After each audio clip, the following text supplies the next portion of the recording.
Hi guys, ఈ వీడియోకి ముందు పార్ట్ 1 పార్ట్ 2 ఉన్నాయి. వాటిని చూసిన తరువాత ఈ వీడియో చూడండి. వాటి లింక్స్ డిస్క్రిప్షన్లో ఉన్నాయి. రాత్రిపూట కలబంద మొక్క దగ్గరికి వెళ్దాం అని అనుకుంటుంది. ఆ రోజు రాత్రి కలబంద మొక్క దగ్గరకు వెళ్తుంది. అసలు కలబంద మొక్క వచ్చినప్పటి నుంచే ఇవన్నీ జరుగుతున్నాయి. దీన్ని పీకి పడేస్తే సరిపోతుంది అని అనుకొని కలబంద మొక్కను పీకడానికి వెళ్తుంది. అమ్మా, ఈ సమయంలో కలబంద మొక్క దగ్గర ఏం చేస్తున్నావు? ఏం లేదు నీరజ, మనం కలబంద మొక్కని ఇంట్లోకి తీసుకువచ్చినప్పటి నుంచే ఇవన్నీ జరుగుతున్నాయి. అందుకే ఈ కలబంద మొక్కను తీసి బయట పడేద్దామని అనుకుంటున్నాను. దీనివల్లే అన్నీ జరుగుతున్నట్లు నాకు అనిపిస్తుంది. సరేలే అమ్మా, ఏమైనా ఉంటే రేపు ఉదయం చూసుకుందాం. రేపు ఉదయం నాన్నతో చెప్పి ఈ మొక్కను తీసేపిద్దాం. ఇప్పుడు ఇంట్లోకి రా, వెళ్ళి పడుకుందాం. సరే నీరజ, నువ్వు వెళ్ళి పడుకో, నేను కూడా వెళ్ళి పడుకుంటాను అని చెప్పి ఎవరి గదిలోకి వాళ్ళు వెళ్ళి నిద్రపోతారు.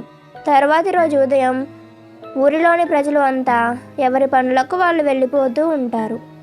విమల, సుధీర్ కూడా పొలం పనికి వెళ్ళిపోతూ ఉంటారు. దారి మధ్యలో చూడండి, 3 రోజుల నుంచి మన ఇంట్లో అన్నీ ఎలాగో జరుగుతున్నాయి.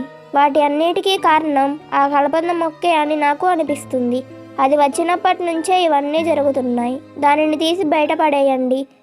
విమల, ఒక మొక్క వల్ల ఇవన్నీ జరుగుతున్నాయి అంటే నాకు ఎందుకో నమ్మబుద్ధి అవ్వట్లేదు. అయినా మన ఇంట్లో మనం భయపడేలాగా ఏమీ జరగట్లేదు. ఇప్పటి వరకు జరిగినవి అన్నీ సాధారణ విషయాలు అని నాకు అనిపిస్తుంది. నువ్వు ఆ విషయాల గురించి ఎక్కువగా ఆలోచించకు. అలా కాదండి, ఆ విషయాలన్నీ సాధారణంగా జరుగుతున్నాయి అనుకున్నా కూడా. ఇంకా చాలు విమల, ఇప్పటికే చాలా సమయం అయిపోయింది. అందరూ ఎవరి పనులకు వాళ్ళు వెళ్ళిపోయారు. మన తోటి కూలి వాళ్ళు కూడా వాళ్ళు పొలం దగ్గరికి వెళ్ళిపోయి ఉంటారు. మనం కూడా వెళ్దాం పదా అని చెప్పి విమలాన్ని తీసుకొని పొలం దగ్గరికి వెళ్తాడు.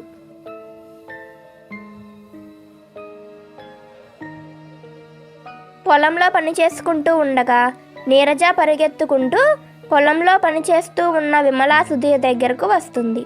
ఏంటమ్మా నీరజ, ఇలా వచ్చావు? అయినా ఇప్పుడు పొలం దగ్గరకు ఎందుకు వచ్చావు? ఎందుకలా పరిగెత్తుకుంటూ వచ్చావు? నాన్న, మన ఇంటి దగ్గర ఉన్న కలబంద మొక్కలో ఏవో ఏడుపులు వినిపిస్తూ ఉన్నాయి. వాటిని వింటూ ఉంటే నాకు చాలా భయంగా ఉంది. మీరు తొందరగా ఇంటికి రండి అని చెప్తుంది. సరే నీరజ, పద ఇంటికి వెళ్దాం అని చెప్పి వాళ్ళ ముగ్గురు ఇంటికి బయలుదేరతారు.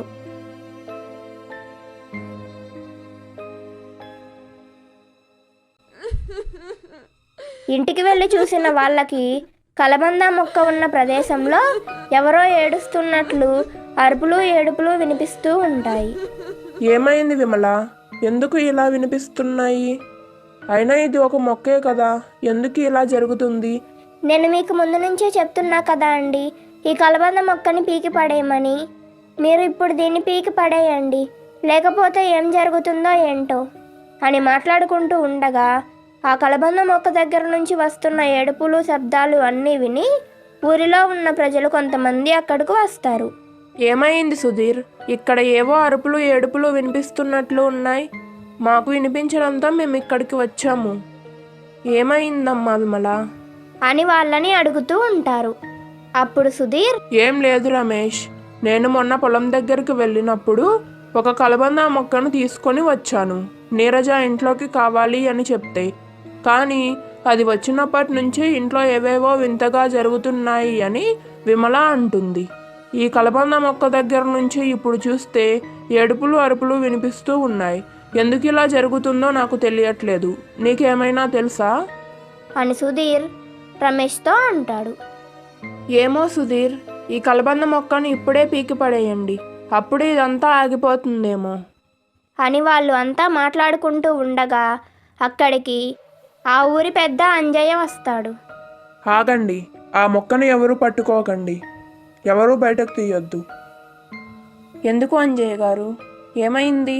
ఆ మొక్కను బయటకు తీస్తే ఏమవుతుంది? సుధీర్, నువ్వు ఆ కలబంద మొక్కను ఎక్కడి నుంచి తీసుకొని వచ్చావు? అది నీకు ఏ ప్రదేశంలో కనిపించింది? అంజయ్య గారు, ఇది మన వీరయ్య పొలం ఉంది కదా, వీరయ్య పొలం వెళ్ళే దారిలో మధ్యలో ఇది కనిపించింది. ఇంకా నేను ఆ మొక్కను తీసుకొని ఇంటికి వచ్చాను. నువ్వు ఈ మొక్కను తీసుకొని వచ్చేటప్పుడు నీకు అక్కడ ఏమైనా సమాధులు కనిపించాయా? అక్కడ అన్ని సమాధులు ఉండే దారి కదా అది. లేదండి, నాకు అక్కడ ఏమీ సమాధులు కనిపించలేదు. దానికన్నా కొంచెం ముందుకు వెళ్తే సమాధులు ఉన్నాయి, కానీ ఈ మొక్క దగ్గర అంతా బాగానే ఉంది. సుధీర్, ఇప్పుడు నేను చెప్పేది జాగ్రత్తగా విను. ఇది నువ్వు తీసుకువచ్చింది ఒక సమాధులు ఉండే ప్రదేశంలో. ఈ మొక్కను నువ్వు తీసుకువచ్చినప్పుడు నీకేమీ కనిపించకపోవడం వల్ల నువ్వు తీసుకొని వచ్చావు. కానీ ఈ మొక్క కిందే ఒక సమాధి ఉంది. దానిలోని ఆత్మ ఈ మొక్కలోనికి ప్రవేశించి నువ్వు ఆ మొక్కని ఇంట్లోకి తీసుకొని వచ్చినప్పుడు ఆ మొక్కతో పాటే ఆ ఆత్మ కూడా మీ ఇంట్లోకి వచ్చింది. ఇప్పుడు నువ్వు ఈ మొక్కని మట్టిలో నుంచి పీకడానికి ప్రయత్నించినా లేదా ఎవరైనా దీన్ని తీయడానికి ప్రయత్నించినా ఈ మొక్క మట్టిలో నుంచి వేరైన వెంటనే దానిలోని ఆత్మ ఏ మనిషి అయితే దానిని మట్టిలో నుంచి పీకారో వారిలోనికి ప్రవేశిస్తుంది. అది చాలా ప్రమాదకరం. 2 రోజులు వేచి ఉండండి. దీనికి పరిష్కారం ఏంటో నేను ఆలోచించి చెప్తాను. ఇప్పుడు అందరూ ఇళ్లలోకి వెళ్ళండి. దీనివల్ల ఎవరికి ఎటువంటి ప్రమాదం రాదు అని చెప్పి అందరినీ ఎవరిళ్ళకి వాళ్ళని పంపించేస్తారు. 2 రోజుల తరువాత అంజయ్య సుధీర్ వాళ్ళ ఇంటికి వెళతాడు. సుధీర్ సుధీర్ సుధీర్ ఇంటిలో నుంచి బయటకు వస్తాడు. ఏంటి అంజయ్ గారు ఇలా వచ్చారు? రండి, లోపలికి వెళ్దాం అని చెప్పి అంజయ్యని లోపలికి తీసుకొని వెళ్తాడు. సుధీర్, ఈరోజు అంతా ఆ కలబంద మొక్కకి కంచె వేసి ఉంచాలి. నేను ఈరోజు సాయంత్రం మీ ఇంటికి వస్తాను. ఈరోజు సాయంత్రం దాని చుట్టూ ముగ్గు వేసి ఆ కలబంద మొక్క చుట్టూ కంచె వేయాలి. తర్వాతి రోజు ఉదయం మీ 3 కుటుంబ సభ్యులు మీ చేతి వేలి యొక్క రక్తం చుక్కలు ఆ కలబంద మొక్క యొక్క మొదట్లో వేయాల్సి ఉంటుంది.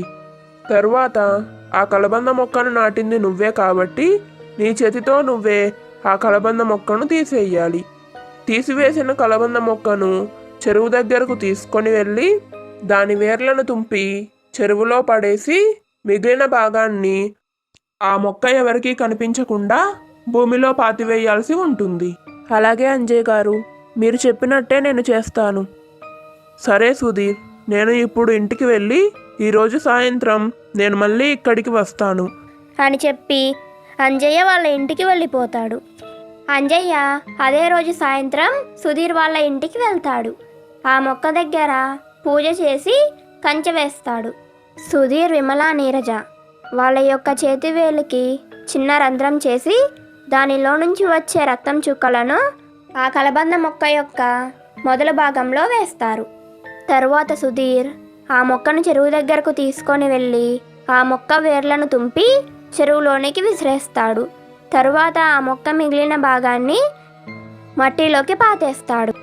ఇంకా వాళ్ళకి ఇంట్లో ఎటువంటి గోళ అనిపించదు. ఆ మొక్క యొక్క ఆత్మ నుంచి సుధీర్ వాళ్ళ కుటుంబం ఇలా తప్పించుకుంటారు. హాయ్ గాయ్స్, స్టోరీ నచ్చితే లైక్ చేసి సబ్స్క్రైబ్ చేసుకోండి.